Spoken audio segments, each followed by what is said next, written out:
My name is Nick Jaskolski. I'm a Life Scout of Troop 142. I'm here with Major Brian Lawrenz. It is February 2nd, 2019. We're at the Armed Forces Reserve Center in Barling, Arkansas. I'm here with a scout from my troop, Chorde Bartholomew, and this is an interview for the Veterans History Project for the Library of Congress. Thank you for agreeing to this interview. You bet. So, just a little bit about your upbringing. Where were you born and raised at? All right, I was born and raised in Springfield, Missouri. So I grew up there, lived there pretty much until I graduated college in 1996. So. Who were your parents? What were their names? So my dad's name is Al, or his real name is Louis. Alan Lawrenz goes by Al. My mom's name is Nancy. So. Do you have any siblings? I do. I have a sister. Her name is Lori. She's 4 years older. She's a doctor in clinical psychology in Springfield, Missouri. And were your parents in the military, or were you kind of the first? So my dad was, along with two of my uncles. So my dad was an infantry officer right before the Vietnam War. Oh wow. So yeah, he went through ROTC, was commissioned. He was went to Wentworth Military Academy first, and then went to through ROTC at Baker University, and then came in as an infantry officer. Oh wow. So it's a little bit of a tradition in your family. Kind of. It is. That's awesome. What kind of motivated you to join the military? So quick story. Being my dad was an infantry officer, when I graduated high school, I wanted to enlist to be an infantry officer, just like my father. My senior year, I was sitting in a recruiter's office, and I was signing up to enlist into the active duty Army, and my dad really wanted me to go to college. Right. So I said, no, I want to join the Army. I want to follow in your footsteps. And then at that point, my dad said, well, I'll tell you what, I'll help you pay for your college degree. So I laid the pin down and I walked out. Didn't think twice about it. So after I graduated college, was in the civilian workforce, I started kind of regretting not joining the military. So I turned 26 years old and decided I might have been good at the Army. So I signed up and enlisted in the Army National Guard. That's awesome. So, and was that the Missouri? No, actually at the time I was living in North Carolina. Oh, got it. So I've served in the states of North Carolina, and Tennessee, and Arkansas. Oh wow. The National Guard. So you moved around. Did you have a civilian job that kind of made you move, or did you? I did. At that time I was a corporate restaurant manager.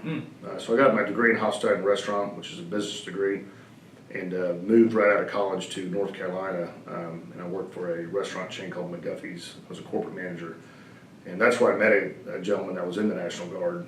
I didn't really know anything about the National Guard at the time, and after he started talking to me, I said, I kind of like that 1 week in a month, 2 weeks a year, and so I joined up. That's awesome. Did you were you initially an enlisted soldier? I was. So when I joined as a combat medic, and then I was a 13 Fox, which was a Ford Observer, and then a 13 Mike and Morris crew member. So I was enlisted for 6 years before I took a commission. Oh wow. So.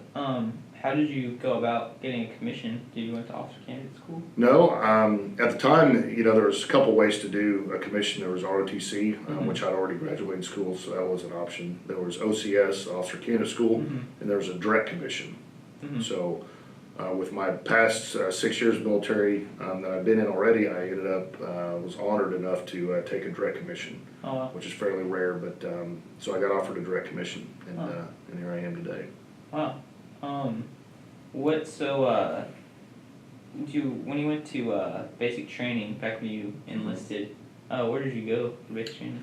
So I went to basic training at Fort Benning, Georgia, which I was one of the first basic trainees to go through Fort Benning not being an infantryman. Oh wow. So they opened up all the infantry school to, as they call it, soft MOSs.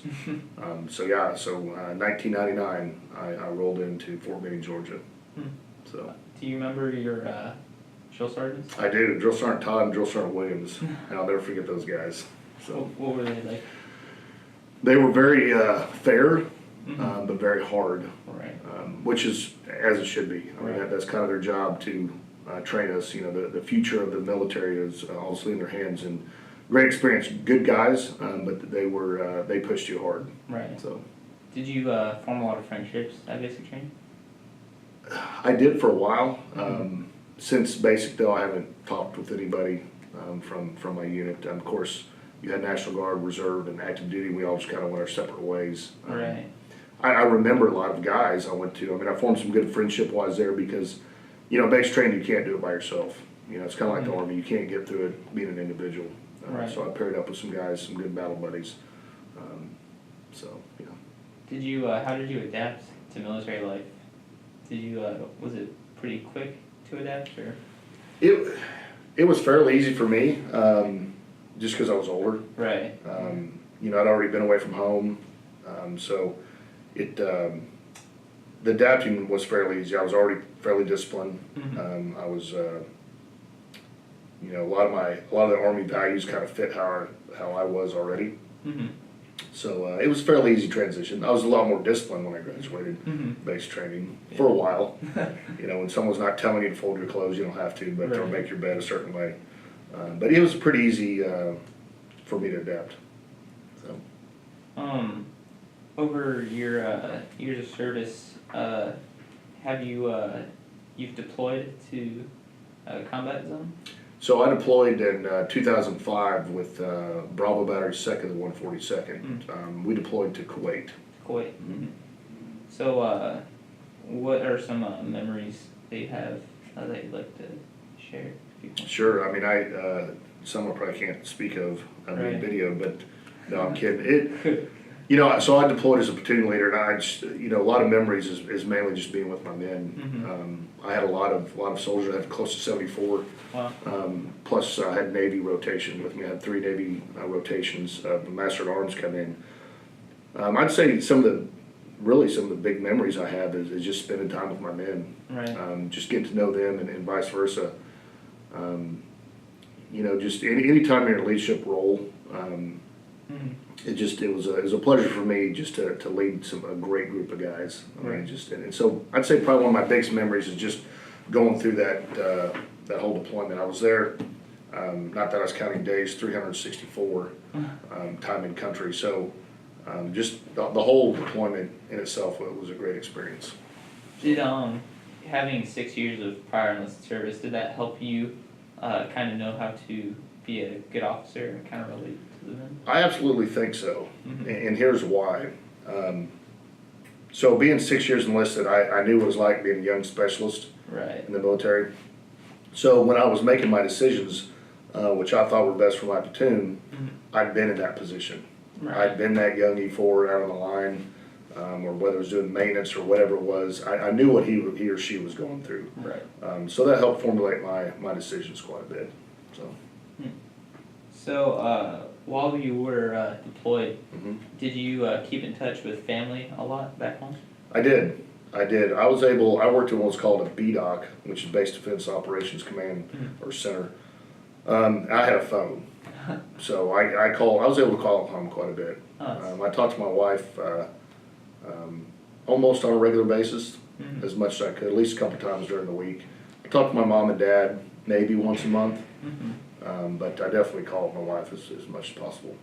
How was your family reaction to you getting where they had to deploy? So my wife was a little upset, obviously. I had a young child at the time. My mom was scared to death. So when we got ready to deploy, we didn't know where we were going. We didn't know whether we were going to Kuwait or Iraq, and of course that was kind of during a lot of combat operations. So my dad was, he's good with it. Because he knew what it was like in the military, but he was nervous. And my sister was against it. She was against all wartime operations, anything. So she gave me the biggest pushback. But I think really through my parents and my wife, it was more just the fear of the unknown, not really knowing where I was going to be at or what I was going to be doing. Right. So. How were your employers, I guess, understanding? Like, were they your civilian employer? Did they kind of... So, at the time, I actually owned my own company. So I left the restaurant business when my wife and I got pregnant in 2000. We moved back to Springfield, Missouri. And I went to work for a company called New York Life Insurance. Did that for a couple of years, and then I started my own general contracting. So I built houses quite a few years before my deployment. So my dad and I owned the business together. Oh, okay. So it was really easy for me, Right. being self-employed to, deploy. So I guess you said my employer was good with it since I was, Yeah. I was the boss. So, how did your unit, what was the overall, I guess, attitude towards getting deployed? Was everyone kind of on board or nervous? Or? I mean, you had the sense of nervousness just like anybody. Right. Yeah. Especially somewhere you've never been, you don't know what you're walking into. Right. You don't know what the conditions are like. Mm-hmm. So yeah, I'd say for me, or even higher than me, all the way down to my lowest soldier, yeah, we're nervous. Right. I mean, we didn't know, I'd never been, in that area. Right. I've been to Europe, I've been to Mexico and Canada, but never, in a combat theater. So yeah, we were pretty nervous rolling into it. So, and what was the second part of your question? Yeah, something else. Just like how before y'all left, were you guys were they like kind of, I guess, ready for it? Like, were they anticipating? Yeah, so we had a lot of train up back then. Right. We had a couple months of train up, well, actually more than that. So we were ready. I think once we got everybody together and started the train up, I think everyone started kind of settling in that, we knew we were going. Right. But it was nervous. I mean, I was nervous. Right. While you were deployed, did you form a lot of like close friendships and camaraderie? Absolutely. Absolutely. When you're with someone, Right. for that long, friendship's gonna happen.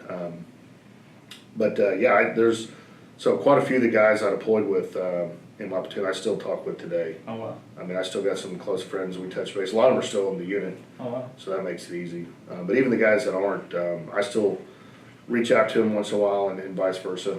That's So really yeah, I made some really good friends that we still talk today. Because I think, when you're in a situation like that, friendship happens, camaraderie definitely happens. But Right. it's a bond that you get that I don't think you can get anywhere else as far as like in the civilian world. Right. Because, you're together, you're eating together, you're sleeping together, you're patrolling together, you're guarding together. Everything that we did, we did it as a group. So. Right. So when you came home, what was like the, I guess, like how did your family and the community react to your homecoming? So, a lot better than a lot of people from like the Vietnam era. Right. Yeah, everyone, was very thankful that I was home. Of course, my wife was excited. My son was definitely excited. He was young enough. He knew I was gone, but he didn't know how long. He was Right. I think 5. But yeah, so everyone was real happy that I was home. Definitely. That's awesome. So whenever you came home, was there like, I guess, like was there like a big community, like, I guess, gathering for? No. It's mostly family. Yeah, it was just family. Family. Yeah. So. Mm-hmm. One thing I did that a lot of guys in my platoon didn't, and the other officers, when we all came off active duty, I stayed on active duty and finished my captain careers course. Oh. So I really didn't get to see my family for another couple more weeks. Oh. So after I finished that, I came home and they were ready to receive. So. How did you readjust to civilian life after coming home? It was hard. Hard. It was hard. when you're doing something for that long and just used to a certain way, Right. and you come home and it's completely different. Right. And just to give you a couple examples, I didn't sleep a lot. Even though I didn't sleep a lot on deployment, I struggled with sleep.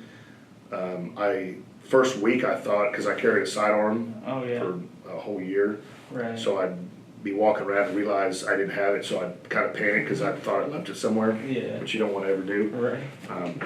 And then I'd say the biggest thing for adjustment for me was my patience. Oh yeah. So I had very little patience when I came back. I was quick to snap.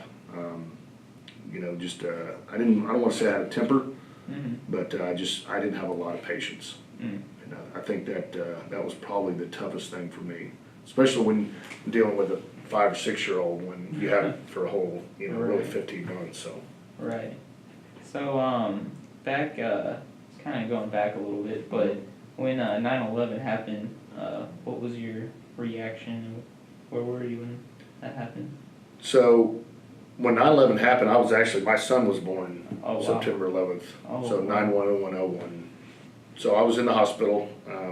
We'd just given birth to my son Logan, and my wife Ann was in the recovery, and of course Logan was with the nurses, and my sister came in, was crying. I was like, I know, isn't this awesome? Just had a baby, you know. She's like, no, turn the news on. She turned the news on, and that's when I think the second plane hit the tower. So of course my wife is like, turn it off. I don't want to see that right now. Right. The first thing I thought of was, okay, we're going to war. Right. And here I just had a baby. Oh, man. So that was tough, but I was ready. I mean, you know, when I joined the military, I knew that we do two things: we train to go to war, and we go to war. Right. And there's no other two things that we do. I prepared for it, so I didn't know when, but I knew it was going to happen sooner or later. That we were going to deploy somewhere in the war on terror. So. Yeah, so it was a big day. It was a sad day Yeah. with 9/11, but it was a great day because my son was born. Right. Oh man. So back to 2005 when you said you deployed? 2005. Whenever you went there, was it did the entire second battalion deploy, or was? So all of 2nd Battalion minus Charlie Battery. Minus Charlie. Yeah, so the battalion headquarters in Alpha and Bravo all went to Kuwait, and Charlie Battery ended up going into Iraq. So when you came home, how did were you able to stay in touch with a lot of your friends? Because I guess y'all were in the same unit, so.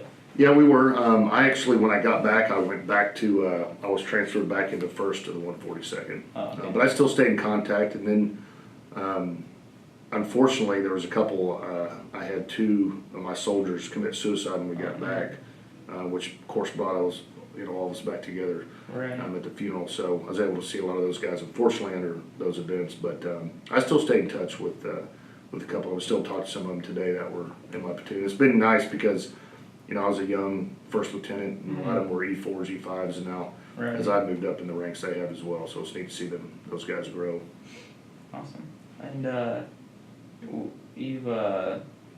did you, I guess, I don't know how to word it, but when you came home, you said it was kind of tough to readjust civilian life, but were you able to, did you have to take a break from your company, or were you able to kind of jump right back into it? Yeah, so when I came back on leave about the 7th month mark, that's when the market tanked. Oh, so all construction, we pretty much stopped. Oh, man. So my dad had already retired once, so he was just kind of building to be building. So I sold my half of my company back to my dad while I was on leave during deployment. So I came back unemployed. Okay. I figured I could be quick to find a job. I took a lot of time off, just kind of help readjust. And then I started looking for work, and I couldn't find any. Oh. So here I am, a combat veteran, and I can't find a job. Right. At that point, I called a friend of mine down in Little Rock, and was hired on with being a trainer. And I misspoke. I said 2005. It was actually 06 is when we deployed. Yeah. So I misspoke on that. So whenever you got a civilian job after, was it hard going from leading soldiers to leading civilians? Is there a different kind of? Well, I actually can't answer that. And the reason is when I got a job, I actually got it with the Arkansas National Guard. Oh, I see. So I deployed in 06 to 07. I misspoke earlier. I said 05, 06 out of my mind. Sorry. So when I came back in 07, I got hired on with what was called PTAE, Pre-Mobilization Training Assistant Element. So I worked out of Rogers, Arkansas, and I trained soldiers deploying. Oh, okay. So and since that day, since the deployment, I have not gone back to civilian. Oh, okay. So I got hired on there as an instructor. So I was training any other soldiers in the state of Arkansas and in the 54 states and territories deploying to Iraq or Afghanistan. Oh, wow. So I came back from deployment, I haven't taken my uniform off. Oh, wow. So in that job you trained thousands and thousands of soldiers over there. I did. I can't remember the exact number, but it was up multi-thousands. I mean, it was a lot. I trained I was in Hawaii, Oh, wow. you know, Wyoming, South Dakota, Oregon, Missouri, Arkansas. So we went all over. Plus all the soldiers leaving the state of Arkansas, we trained those as well, or trained them as well. So, since then, you're still currently on active guard? Yeah, so I've been on active duty for 14 years, Wow. I think, but I'm an active guard reserve, so I work full time. Wow. So, are you glad you made the decision to try to go full time? Absolutely. Absolutely. Absolutely. So I worked there for a while. It was called ADOS. Yeah. So, you know, orders only went for a year, and then I interviewed to be the first of the 142nd Battalion trainer and was offered the job. Oh, wow. Which is great. So I've enjoyed it. Wow. And with that job, you probably get to interact with a lot of the soldiers from the brigade on a daily basis. I did. I mean, then it was just the first battalion, but now yeah. I'm currently the brigade training officer. Oh, wow. So I handle really all the training for the entire brigade, to include our 2 out-of-state battalions. So I got 5 battalions. So it's a lot of work, but it's rewarding. So how have your, I guess, wartime experiences affected your life and kind of like your outlook on everything? I mean, I would say it's affected me in a good way. You know, I learned a lot. You kind of, I don't want to say you learn what you're made of, but you do to a certain degree. I think it was a great experience. Not everyone had the experience I had. You know, I have one of my best friends who's active duty. Did not have good deployments just because of the high casualty rate. I was lucky in Kuwait. You know, I was upset that I wasn't in a combat environment because we're so close to Iraq. Right. But then again, I was very thankful that the Lord put us there because I knew I was going to bring all my soldiers home. Yeah. Unless they did something stupid and get themselves hurt. So I think it's molded me to be better. Not only better in my full-time job as the Army, because it helped mold me and have that experience as a leader on deployment. But it's helping the civilian world, not working, and family as well with, you know, just the discipline and just the attributes that you pick up along the way from everyone that you've worked with. Right. So, what are some lessons that you carry with you every day that you've learned from being in the military? That's a tough one because there's a lot I feel. Yeah. I think the biggest thing I've learned from being in the military, it's the honor piece. And what I mean by that is just for one, treating others as you'd want to be treated. Right. Taking care of your soldiers. Putting others first. Right. Putting the mission first. And having an organizational agenda, not a personal agenda. Right. And I've tried to instill that in people too, and what I mean by that is I'm putting the unit first. Right. So what's best for the unit, not what's best for Brian Lawrenz. Right. And I think, you know, we joke a lot about the Army values just because of that acronym, but it's, I think just the Army values. I mean, having integrity, right. Being loyal, all that has really helped me through the years, and it's great to follow. Right. So. What message would you like to give to future generations that will watch this interview?